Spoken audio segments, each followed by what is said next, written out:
A paz do Senhor Jesus. É possível ter uma vida financeira saudável? E o que a Bíblia diz a respeito do dinheiro? Sejam todos muito bem-vindos.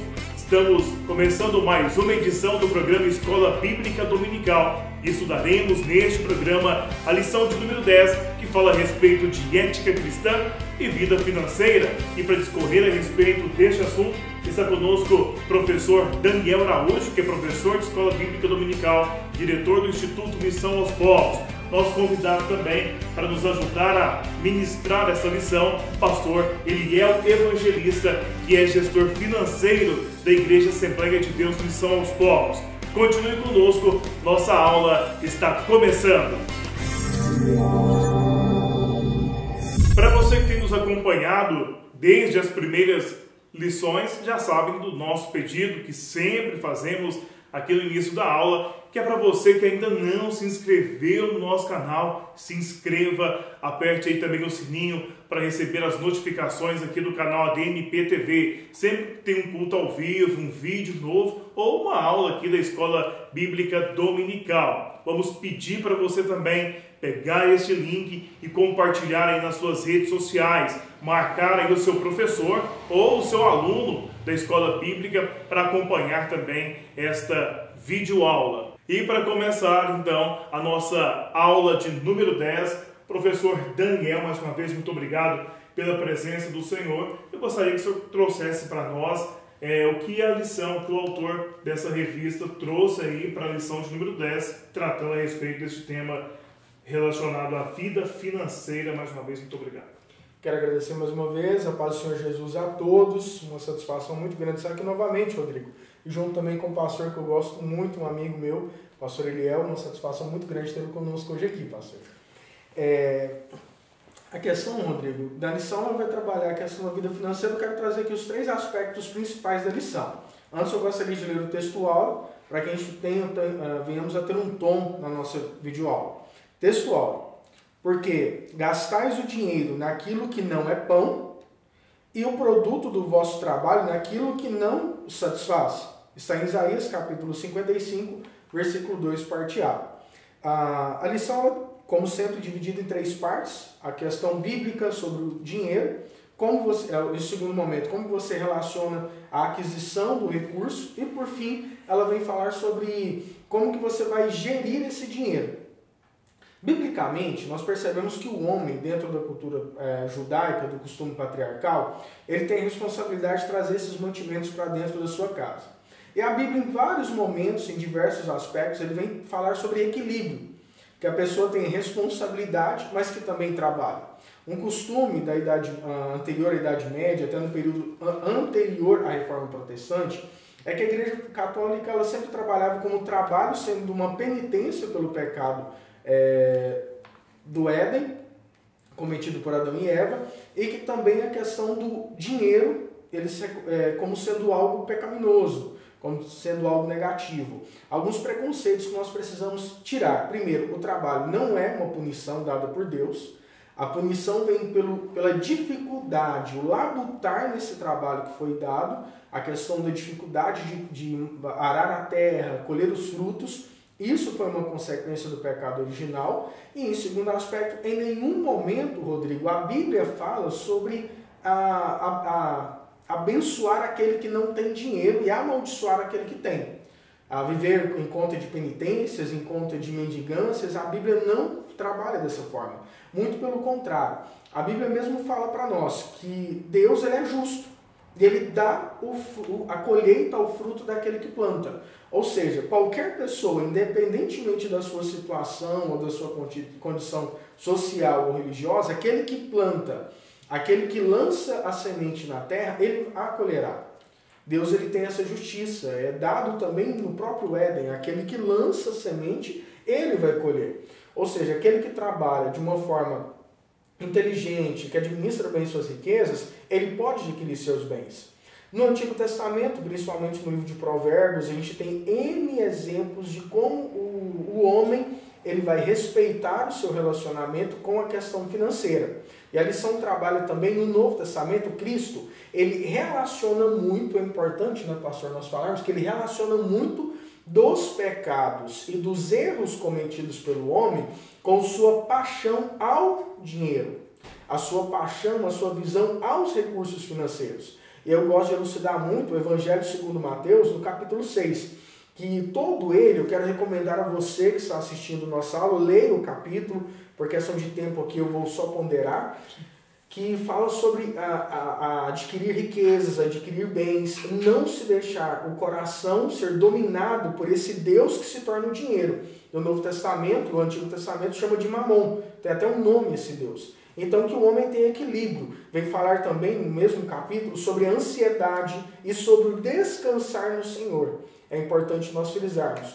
No Novo Testamento, os pais, os apóstolos, melhor dizendo, eles têm uma gestão financeira para poder manter a igreja primitiva ativa.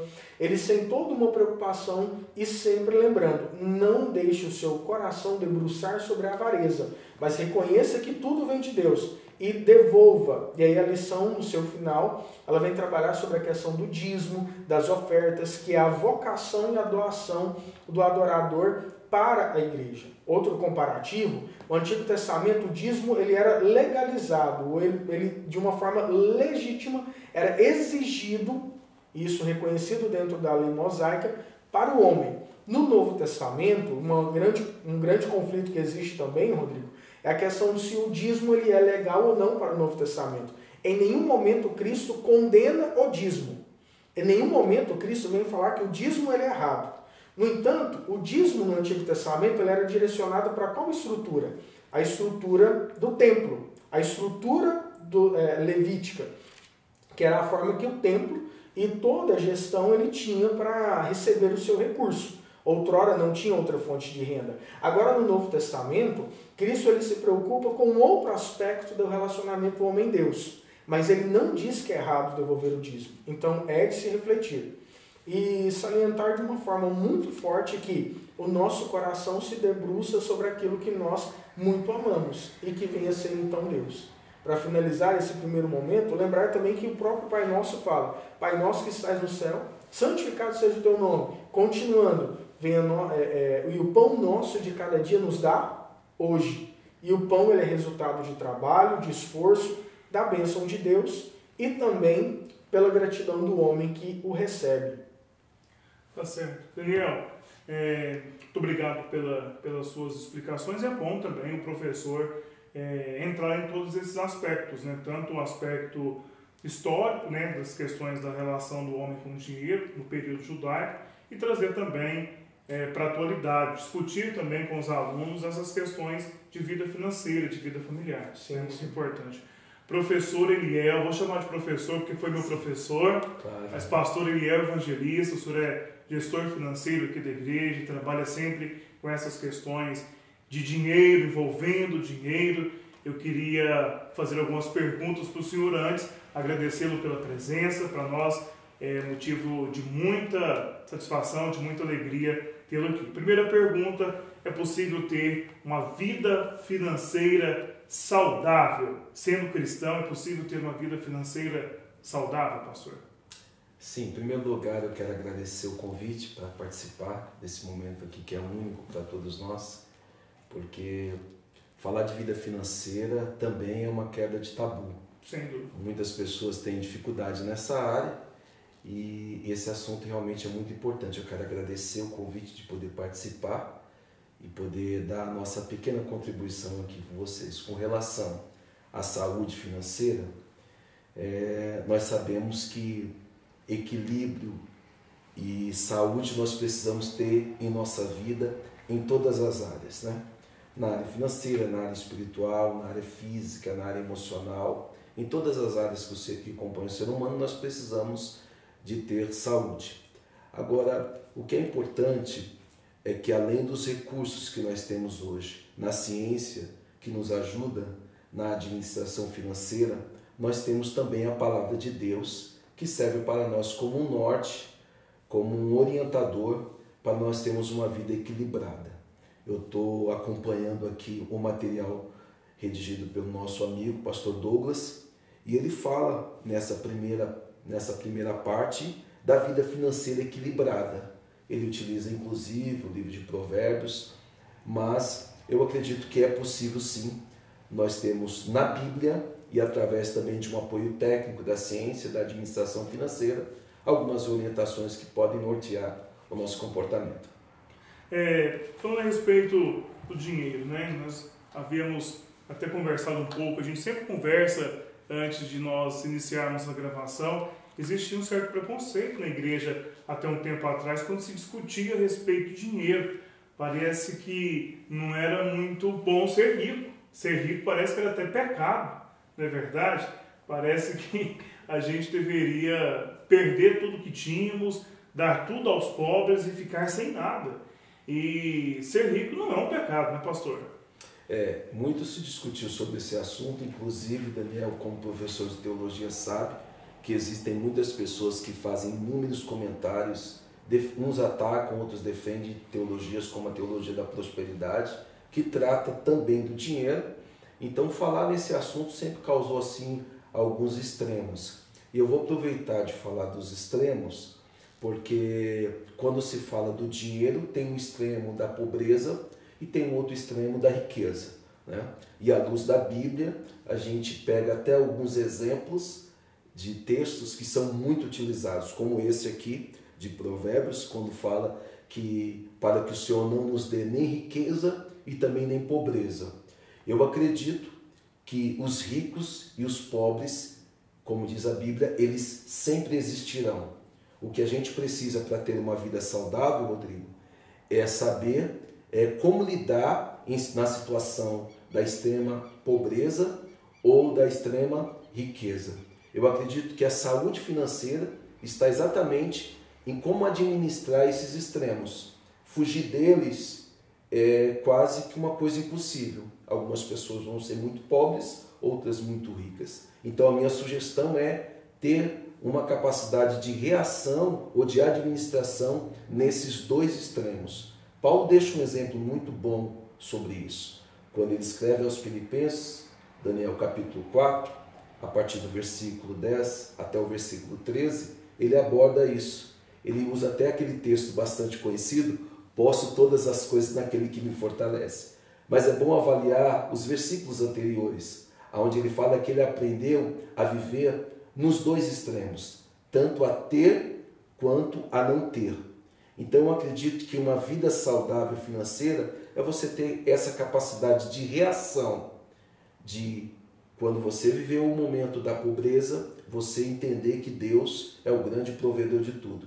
E quando você viver o momento da prosperidade, você reconhecer que tudo vem das mãos de Deus. Deus não pode ser esquecido em nenhum dos dois extremos. Ou seja, superar-se nos dois extremos, conseguir superar-se. Se está faltando, superar aquela situação, e se tem muito, superar aquela situação no sentido de estar sempre adorando a Deus. Para mim, eu deixo como recomendação isso. Deus, ele jamais poderá ser esquecido em qualquer circunstância, tanto em um extremo quanto o outro. Fugir deles na vida é quase impossível. Por isso nós não podemos esquecer do Senhor. Saber superar, administrar qualquer uma das situações é muito importante para o cristão. Eu vejo aí uma saída para a saúde financeira. Quero deixar também as perguntas para você, professor Daniel. Aproveitando, eu acho que nós vamos explorar bem o pastor Eliel aqui. Pastor, e vou deixar aberto para você fazer as suas perguntas também. Pastor, como num momento que nós estamos vivendo de crise, até de racionamento, oscilações no cenário econômico, como gastar bem o dinheiro, como gerir bem o dinheiro? Eu vou trazer para vocês e também para os nossos professores alguns exemplos bíblicos de administração financeira. Todos nós conhecemos a Bíblia Sagrada e sabemos que José teve, através da revelação dos sonhos de Deus, que administrar a situação do Egito. Todos nós sabemos que José administrou um período de muita prosperidade e um período de escassez. Então não tem muito segredo a administração financeira. A administração financeira se resume que eu preciso poupar no tempo da prosperidade para administrar o tempo da escassez. Então, como nós vivemos sempre esses momentos difíceis, nós precisamos ter sabedoria de Deus e também da palavra para poder administrar, e no momento em que nós tivermos essa provisão, sabemos controlar bem as nossas despesas para que, quando chegar o momento de escassez, a gente tenha condições de suprir todas as nossas necessidades. Essa ponderação que foi trago é pertinente porque nem sempre o problema financeiro é causado por uma consequência de má administração. Pode ser um problema maior, não é, Eliel? Nós sabemos, na administração, eles falam muito sobre ambientes, né? Um ambiente interno, um ambiente externo. E existem situações, Daniel, que fogem do controle da pessoa enquanto indivíduo. Por exemplo, quando o país vive um problema de economia, isso naturalmente vai afetar os crentes, vai afetar a sociedade, vai afetar todas as pessoas, ou vão afetar todas as pessoas. Então, por exemplo, a questão do desemprego, uma recessão na economia, uma catástrofe que acontece natural. Então, tem situações que fogem do controle individual da pessoa. Caminhoneiros que param. A greve, agora mais recente, dos caminhoneiros, são situações que acabam afetando a sociedade de uma forma geral. Então, nem sempre o problema da dificuldade financeira é produzida por uma má administração. Agora, é bem verdade que muitas vezes é produzida por uma má administração. E eu acho que a Bíblia dá para nós essas orientações. Eu gosto do texto, que é bastante conhecido, ele é muito utilizado na questão do trabalho, que fala assim, vai ter com a formiga ao preguiçoso. Mas esse texto, às vezes, eu percebo que ele é mais abrangente. Ele não fala só da preguiça no sentido do trabalho, mas da preguiça no sentido do planejamento. Então eu volto a afirmar que no tempo onde nós temos o recurso financeiro, é o tempo de poupar, é o tempo de guardar, para quando chegar o tempo da dificuldade você ter. Então, se trabalha no formigueiro com essa perspectiva. Então, quando eu tiver um tempo favorável, eu vou guardar. Quando vir o tempo desfavorável, eu vou conseguir administrar com o recurso guardado. Então, a Bíblia deixa para nós todos esses exemplos. Deixa então seus comentários a respeito da nossa aula. Se você tem alguma dúvida, deixe as suas perguntas. Para você que não deixou o like, deixe o seu like, compartilhe também este vídeo. Pastor Eliel, continuando aqui o nosso assunto, vamos continuar falando a respeito de alguns tópicos sobre como gastar bem o dinheiro. Porque o que a gente vê e percebe que não está tão difícil mais ganhar o dinheiro, mas controlar a forma de gastá-lo ou de investi-lo que tem sido um problema, né, pastor? Exatamente, Rodrigo. O que nós percebemos é que a mão do Senhor ela permanece estendida. O Senhor ele tem abençoado o seu povo. A grande dificuldade, como você falou, é como que eu vou administrar essas bênçãos de Deus. Eu gosto de um economista americano, ele é falecido, ele faleceu aos 94 anos, o nome dele é Milton Friedman. Ele fala para nós que existem 4 formas de você gastar o dinheiro. E eu gosto dessas 4 formas porque a gente percebe a grande dificuldade das pessoas, inclusive do governo, de administrar os recursos que nós deixamos para eles administrarem. Observe, a primeira forma de você gastar o dinheiro é quando o dinheiro é seu e você gasta para você. Quando você vai ao supermercado, por exemplo, você procura o melhor preço e o melhor produto. Você quer ser bem atendido, ter uma boa compra e ao mesmo tempo fazer economia. Essa é a maneira que você gasta, a primeira forma de você gastar o dinheiro, quando você gasta o seu dinheiro para você. A segunda maneira é quando você gasta o seu dinheiro para o outro. Esse momento eu acho interessante. Milton ele dá um exemplo de quando você compra um presente. Você pensa na economia, mas talvez o produto nem sempre é aquele que você compraria para você. Essa é a segunda maneira de gastar o dinheiro, gastando o seu dinheiro para o outro. A terceira forma de você gastar o dinheiro é quando você usa o dinheiro do outro para gastar consigo mesmo. Quer ver um exemplo que ele dá? Quando você vai a um restaurante para almoçar e é um gasto corporativo. Você vai gastar, mas quem vai pagar é a empresa.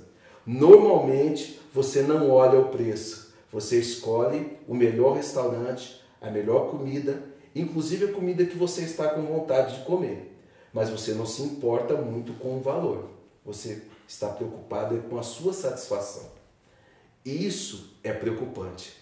E a quarta forma de você gastar o dinheiro é quando você gasta o dinheiro dos outros com outras pessoas, com terceiros. Isso é muito comum na administração pública, quando você usa o recurso que são dos contribuintes para a utilização da sociedade. É por isso que você avalia a qualidade da educação pública, da saúde pública, da segurança pública. Não se utiliza o melhor recurso e não se paga o melhor por aquele serviço. Então, eu acho isso muito importante, porque a administração do lar, ela tem que ser uma administração compartilhada. Todas as pessoas da família precisam administrar o dinheiro como se fosse seu e como se fosse para o seu uso próprio. Logo, eu concluo que quando eu tenho a consciência que o dinheiro é meu e que eu estou utilizando para mim, eu vou utilizar da forma mais econômica, eu vou escolher a melhor forma de pagamento e o melhor prazo, porque eu estou fazendo uso para mim. Eu não vou abrir mão da excelência e também não vou abrir mão da economia. Aí eu volto na questão da saúde financeira. O Daniel, alguma pergunta? Dentro dessa estrutura, pastor, a questão o senhor falou que eu acho muito, muito bonito quando o casal ele divide os seus custos, a sua vida financeira. O senhor já teve alguma situação dentro da igreja de marido e mulher que não conhecem a folha de pagamento do outro, pastor? Bom, isso é uma coisa muito comum, né? A gente percebe que isso daí é até um problema cultural, ou talvez sociológico, para ser mais específico, antropológico, né? A gente percebe que havia sempre essa questão da administração, da provisão, ser uma coisa particular do homem. Mas a gente percebe que a sociedade hoje existe esse compartilhar da administração, até porque o homem não é figura principal da provisão, né? Nós sabemos que o homem carrega consigo essa responsabilidade, mas hoje a sociedade divide as despesas. O homem e a mulher acabam contribuindo com isso.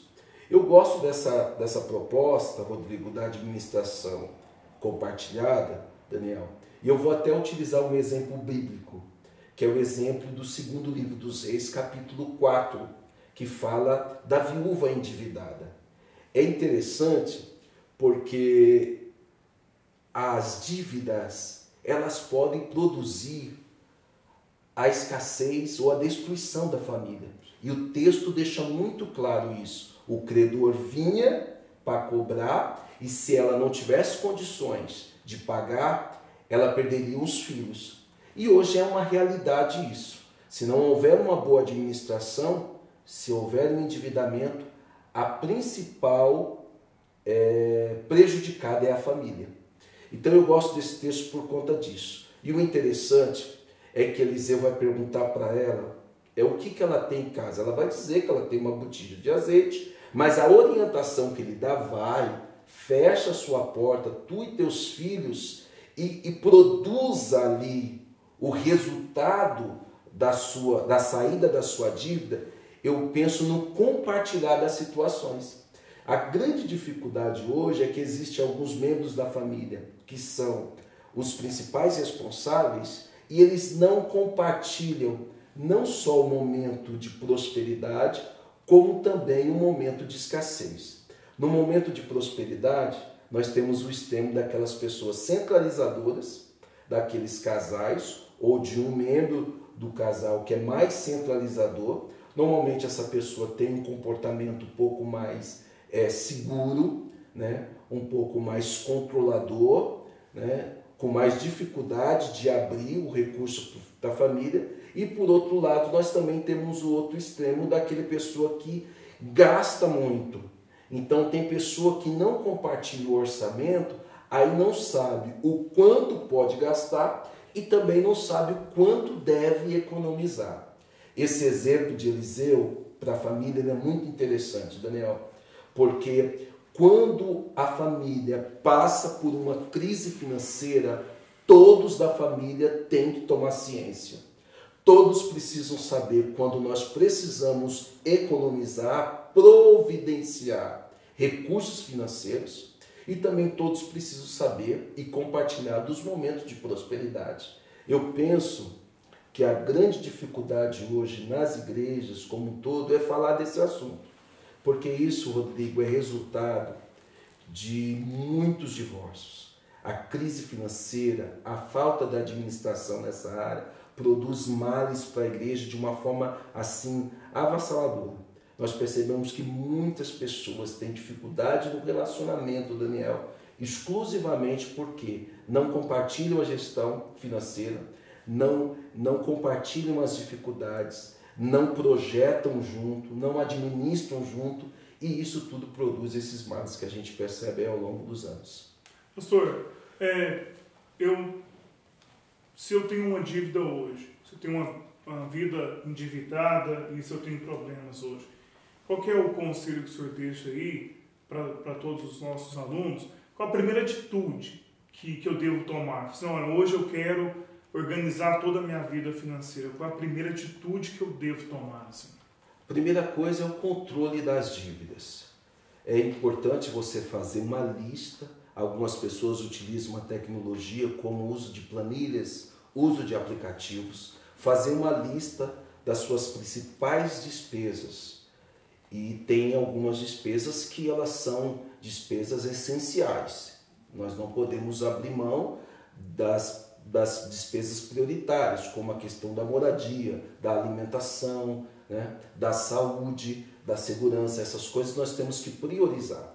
Então você precisa listar todas as suas despesas. Alguém da família precisa estar de olho nisso. Um dos cônjuges, por exemplo, tem que fazer esse controle. Listar todas as suas despesas, né? Avaliar quais são as despesas essenciais e quais são aquelas que são de segundo plano. Depois que você faz essa administração das despesas, que você avalia, você aponta aquelas que você pode, de alguma forma, cortar. Porque eu não tenho condições de fazer uma boa administração sem a redução das despesas e um aumento da receita. Eu gosto muito do texto de Eliseu e da viúva endividada, porque Eliseu não resolveu o problema dela. Ele simplesmente deu a ela a orientação. Ela voltou, quando ela trouxe o azeite para Eliseu, Eliseu disse assim: vai, vende o que você tem, paga a sua dívida e vive do resto. Então nós precisamos priorizar as dívidas. Precisamos priorizar a redução dos gastos. Atitudes simples na administração do lar. Cortar despesa supérflua, reduzir o consumo de energia, de água. Às vezes você faz uma opção de troca de escola, vende um bem que traz consumo como um veículo, administra a família com um único carro. Então você vai reduzindo as despesas para que naturalmente a sua receita aumente. Um outro ponto é você produzir uma fonte de receita extra, né? Esse é um ponto que as pessoas também têm dificuldade. Mas antes de eu chegar na receita, eu quero lembrar aos irmãos para tomar muito cuidado com linhas de crédito oferecidas com facilidade. Por exemplo, o cartão de crédito, o limite do cheque especial. São juros abusivos. A pessoa pensa que a linha de crédito oferecida no cartão é uma receita e não é uma receita. Na verdade, o cartão de crédito é um cartão de débito. Ele usa para gastar. Então, a grande dificuldade das pessoas isso é entender esses conceitos. O seu cartão de crédito, de fato, é o seu cartão de débito, que é o cartão que você só usa quando você tem. Então, há uma inversão de valores aí E a grande dificuldade das pessoas é ela acharem, olha, o meu limite de cheque especial é a complementação da minha renda. O meu cartão de crédito é a minha complementação de renda. Aí ela vai adquirindo esses produtos que normalmente as instituições financeiras oferecem, só que ela não sabe que tudo isso, às vezes, vem comprometer e vem corroer a sua saúde financeira. Então, o grande problema é você administrar bem o que você gasta. Por outro lado, você precisa buscar também alguma fonte de receita, né? Porque à medida que você reduz as suas despesas e aumenta a sua receita, você vai produzindo um equilíbrio financeiro mais rapidamente. Tá certo. Professor, para nós encerrarmos, eu deixo a última pergunta para o senhor, você pode deixar também com a resposta, as suas considerações a respeito da lição, né? Propriamente, a lição ali aborda no início alguns pecados com relação a ter o dinheiro. Por exemplo, cobiça, avareza, esses são os pecados mais apontados ali, né, professor? Vou dividir a resposta em dois momentos. Primeiro, tudo aquilo que não é natural da criação de Deus, a cobiça, a avareza, ela destoa com aquilo que vem a ser a santidade do homem. Por exemplo, Deus coloca em nós a capacidade de procurar, crescer, desenvolver, conquistar, plantar e colher, plantar um pouco mais para colher um pouco mais. Isso é natural do homem. Deus colocou isso em nós. No entanto, quando o homem deturpa isso que está dentro da criação do homem, se torna avareza, cobiça, inveja. E quando o dinheiro passa a dominar as nossas ações, nós pecamos contra o Senhor. E aí, lembrando da oração do Pai Nosso que estás no céu, venha a nós o teu reino. Vir o teu reino significa reconhecer a soberania, a realeza de um rei. E quando eu coloco outro rei, no caso o dinheiro, no lugar de Deus, eu estou deturpando aquilo que é natural que Deus colocou em nós. Em um outro momento, a revista também trabalha a questão do testemunho do cristão em pagar as suas dívidas. Nós não podemos esquecer que comprar e pagar faz parte da vida do cristão também.